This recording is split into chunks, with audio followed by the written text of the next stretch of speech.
I played 7 Days to Die on PC for 3,540 hours before I noticed this very simple trick, and with it, you'll never starve again, even on the most brutal of settings. Now I know what you're thinking. I never starve anyway, meat is abundant, Trader Rex sells food, and vending machines exist. And indeed for thousands of hours I would have agreed with you, till I realised two things. One, with the new smell system, hunting meat on harder settings without a vehicle can get you killed. And two, developers are going to be adding toggles in the future to disable things like vending machines and reduce the effectiveness of traders. So if you ban the trader and turn off vending machines, how do you eat early on? Scavenging diners will work for the first few days, but there's only a couple of those in each town, and are you really gonna walk to the next town to get a little bit of food? Sustainable farming requires thousands of resources and skill points you probably can't afford early on. The solution is what I've called weirdo farming. The strategy is where you deliberately don't farm sustainably, and I think the two reasons I never did this are, one, I'm a human, so I understand farming is a sustainable thing. That's just how our brains work, it's the fundamental of our society. If it wasn't sustainable, we wouldn't do it. But it's not in 7 Days to Die at the start of the game, so a lot of people just go, well, what's the point of it then? Two, I was never really pressed into doing this until I put those harder settings to use myself. Farm plots are a bit too expensive early on. Making just 20 farm plots requires thousands of clay and hundreds of nitrate, wood, and rotten flesh. And I am not investing 5 whole skill points into farming in the first week when I need those for other things like mining and combat. Instead, we're going to plant on someone else's land. First, we need to get seeds, and you don't have to worry about the seed crafting skill magazines for any of this. You're going to want to steal them from POIs, in particular these produce stalls that you see on the corner of a lot of the forest biome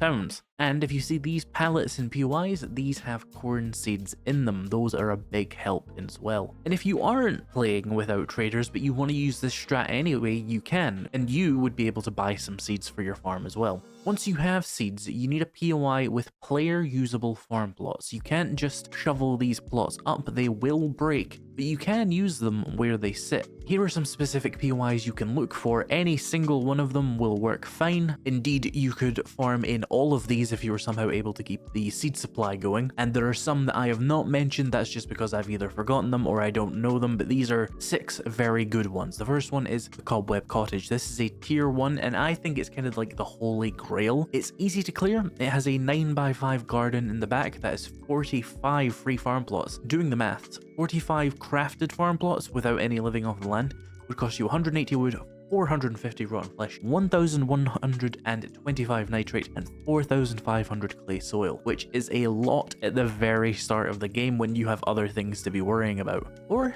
you can just walk into Cobweb Cottage and have one built in. Next one is the Potato Residence. This one is a lot worse. It has 15 plots inside with light access, but it is very safe and more common, I find, than the Cobweb Cottage. The next is the Cartel House. This is a tier 2, and I almost always find one of these in my starting towns. It has 45 plots outside and usually a large amount of harvestable crops ready for you to just go in and make a start with, but beware of the dog hiding at the back of the garden. The fourth one is the Crypt, which is a tier 2 as well. This has 59 free farm plots hidden in the walls and bushes, and it actually makes for a great base in general, so you could just move in here. And number 5 is the Film Fanatic House, which is another tier 2. This has 57 farm plots spread throughout the garden, but it can be hard to find it in the forest biome in my experience, but it's an obvious choice if you spot it. Thank you to this user for letting me know about this one in my previous farming video. And the last one I know about that's particularly good is the Senor Drogas Residence. 56 plots and is usually very easy to find because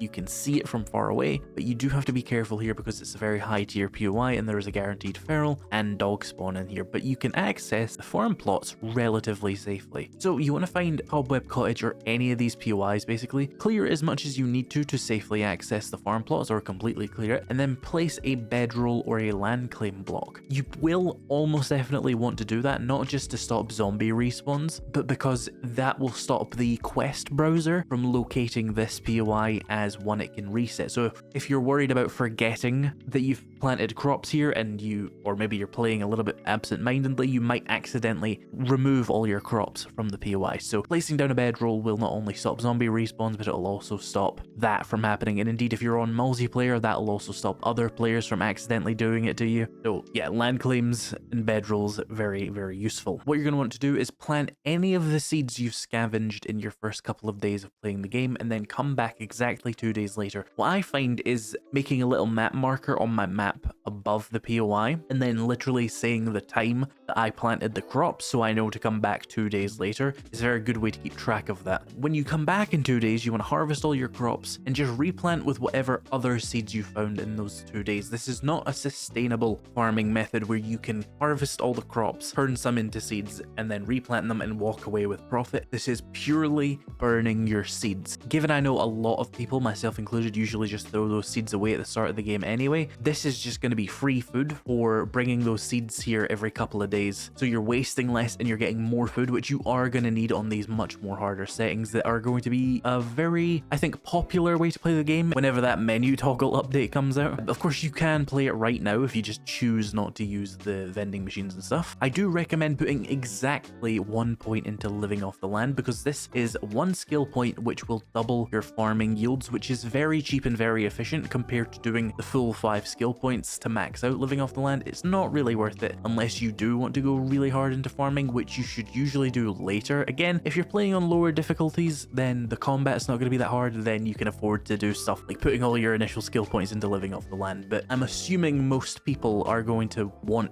to use this strategy on harder settings, so 1 living off the land is more efficient. Now, while waiting for your crops to grow, you want to go out and just scavenge various POIs as you go and just keep hold of the seeds rather than throwing them away, and you'll have like a little batch of them every few days. You might not always be able to fill out your farm plots, but it's good enough for getting a lot of extra food. Another thing you can do though, and this isn't really a tip that took me thousands of hours to figure out, this is a bonus tip I'm adding in here, you can scavenge specific POIs that have existing food that you can then use to eat. You could turn it into seeds, but you're not skilled enough as far as living off the land is concerned for that to be sustainable or profitable, so just eat that food that you get from these POIs. But you're going to want to look for Mason Farms, the Boar Barn, the Sweet Sweet Honey Pot, McPherson UFO Museum, Sawyer Family Farm. The Judy Witch has loads of pumpkins and mushrooms, but be careful, the mushrooms are in the basement and you might experience some pretty hardcore zombies in there because it is a tier 4. The Shady Swine has potatoes and hops, but you will be attacked by 2 boars for going in here, so be ready to deal with those. Spikes are a good way to deal with them, I find, and bring paper and fiber to manage the smell, but that is 60 free meat if you can kill those 2 boar as well. Now, you might be worried about the foods crafting skill magazines, like are you really going to survive off of raw potatoes and stuff? And the short answer is not exactly, but let's talk about mid-game food items like the vegetable stew. Do you need that in order for it to be worth it? Do you need to rush cooking magazines? And honestly, the answer is no, and I think mid-game foods are a bit of a scam in this game. Late-game foods, very good. Mid-game foods, they're a convenience, I think. Here's why. Let's look at the math. Veggie stew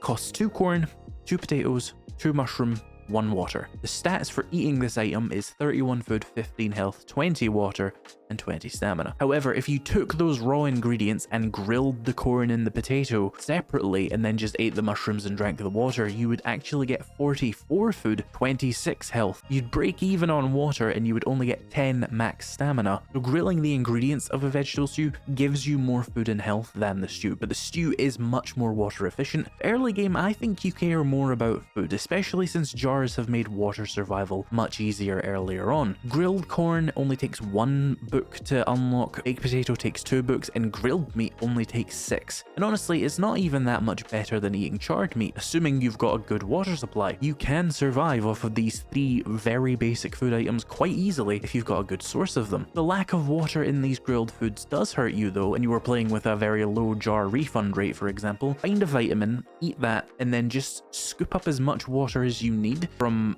any water source in the game. That will prevent you from getting dysentery. You will take health damage, but here's where this kind of balances out. All those grilled foods that are wasting your water will also just restore your health. So you can go to your water source, damage yourself, and then heal yourself, and then have full food, and then at the end of that, you'll be full health, water, and food. It's a little bit rough.